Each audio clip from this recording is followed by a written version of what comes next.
Space and time అనేది important కదా. ఒకసారి బాలు గారు, ఇక్కడ విషయం ఏంటంటే పూరి గారు చాలా నవరసాలు ఉన్న వ్యక్తి. ఆయన ఏం చేయాలి, హుందాతనం వ్యవహరించాలి. చాలా గొప్ప వ్యక్తిని, ఒక చరిత్రకారుణ్ణి, ఒక 10 ఏళ్ళు రాష్ట్రాన్ని పరిపాలించిన వ్యక్తిని తను అదే స్థాయిలో గౌరవించే ప్రయత్నం చేయాలి. అది మార్చింత మూడు సంథింగ్ ఆ సాంగ్ లోపట కళ్ళు కంప ఎగిరే లోపల మధ్యలో మరి అదే ఇప్పుడు కేసీఆర్ గారి మాట ఎందుకు మన విహెచ్ గారి మాట పెట్టొచ్చుగా, చంద్రబాబు ఇలా చేస్తున్నారు అట్లా పెట్టొచ్చు కదా. చంద్రబాబు గారి పదం కూడా బీఫుడ్ మీ అని చెప్పి పెట్టొచ్చు కదా. చంద్రబాబు ఇప్పుడు జగన్ గారి కూడా పెట్టొచ్చు కదా.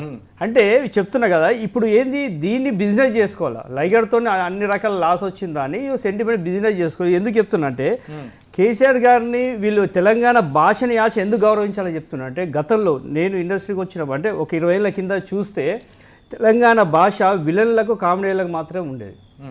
After Telangana formation, after Telangana agitation అయిన తర్వాత ఈరోజు తెలంగాణ భాష హీరోలకు వస్తుంది. ఈరోజు చిరంజీవి గారి దగ్గర నుంచి, బాలకృష్ణ గారి దగ్గర నుంచి, రామ్ దగ్గర నుంచి అందరూ ఈరోజు తెలంగాణ భాష మాట్లాడుతుంటే బికాస్ ఆఫ్ తెలంగాణ రాష్ట్రం వచ్చింది కాబట్టి ఈరోజు తెలంగాణ భాష మాట్లాడుతుండ్రు.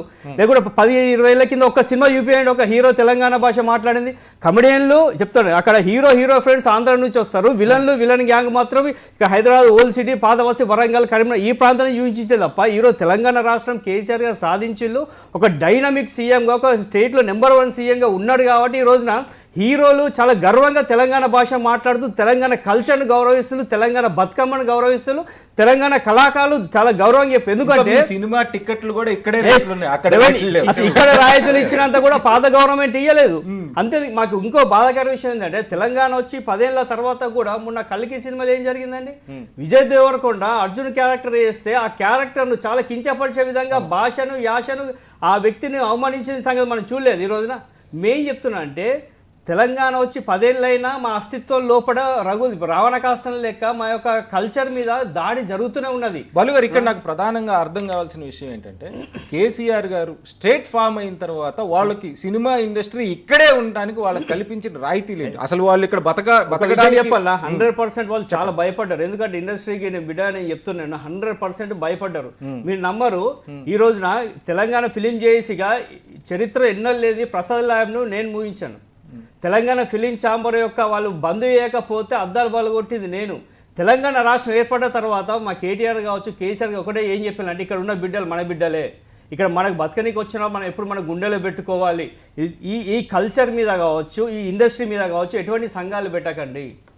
మాకు రామణ చెప్పిన విషయం ఏంటంటే ఫిలిం చేసి అనేది అప్పుడు తెలంగాణ కోసం, తెలంగాణ కల్చర్ కోసం కొట్లాడింది. దీన్ని న్యూట్రల్ చేయండి అంటే ఈ రోజున మేము న్యూట్రల్ చేసి వాళ్ళకి చాలా హెల్ప్గా ఉండి మాకన్నెక్క ఇన్పుట్స్ వాళ్ళకు ఉండి వాళ్ళకు కలిసే విధంగా ఈ రోజున కేసీఆర్ గారు ఇవన్నీ వసతులు కల్పించారు.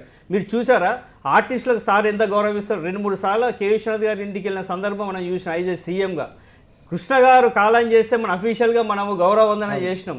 హరికృష్ణ గారు కాలం చేస్తే మనం గౌరవవందన చేసినాం. నారాయణమూర్తి గారికి ఎంత రెస్పెక్ట్ అంత రెస్పెక్ట్ ఇచ్చినాం. ఇక్కడ ఇండస్ట్రీని చాలా బలంగా ఉండాలి, ఇక్కడ ఉండాలి, మీకు ఎటువంటి ఇబ్బంది లేదు, మీకు ఏమున్నా ఇండస్ట్రీ పెద్దగా కేటీఆర్ గారు మధ్యవర్తుండి కేసీఆర్ గారు ఈ రోజున మీకు ధైర్యాన్ని ఇచ్చారు. లేకుంటే ఫస్ట్ భయపడేది మీరే కదా.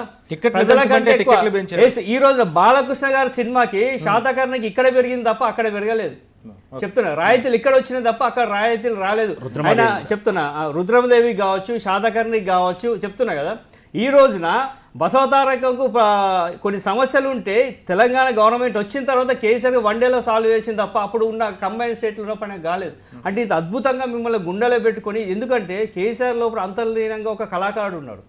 ఈజ్ అ కల్చర్ను ప్రేమించే వ్యక్తి. ఈ రోజున యాసను, భాషను, తెలంగాణ యొక్క సంస్కృతి సాగు గౌరవించే వ్యక్తి కాబట్టి అందరు ఇక్కడే ఉండాలి, సంపన్న వర్గాలు ఈయనే ఉండాలని చెప్పేసి మేము కోరుకున్న వ్యక్తి పూరి జగన్నాథ్ గారు. ఒకటే విషయం ఏం చెప్తా, పూరి జగన్నాథ్ గారు బేషరతుగా తను ఈ పదాన్ని విడ్రా చేసుకోవాలి, బేషరతుగా క్షమాపణ చెప్పాలి. తప్పకుండా రానున్న రోజుల్లో దీని మీద సంజాయిషి ఇవ్వకపోతే లేదు దీన్ని నేను అడిషనల్గా వాడుకుంటా అంటే మేము ఇప్పుడు చెప్తున్నా కదా ఇప్పుడు ఏం చేద్దాం మరి అంటే మేము కూడా పూరి జగన్నాథ్ రహస్యం కూడా బండారం కూడా బయట పెడతాం మరి. శ్రవణ్ కుమార్ గారు, అంటే ఇలాంటి సందర్భాలు ఎక్కడన్నా ఏ ఇండస్ట్రీలో అన్నా మనం ఎక్కడన్నా కనిపిస్తున్నాయా? అంటే తమిళ్ ఇండస్ట్రీలో కానీ లేదు బాలీవుడ్లో కానీ ఇలా పెద్ద పెద్ద నాయకుల్ని కించపరిచే విధంగా వాళ్ళ లాంగ్వేజ్ని వాడడం ఇట్లాంటిది ఎక్కడన్నా కనిపిస్తుందా? అంతకు లేదండి. కొన్ని సందర్భాల్లో తమిళ్లో కావేరీ జలాల గురించి కానీ కావేరీ డైలాగ్ చెప్పినప్పుడు వాళ్ళు వీళ్ళు అభ్యంతరాలు చెప్పుకోవడం అంత చిన్నగా ఉంటుంది.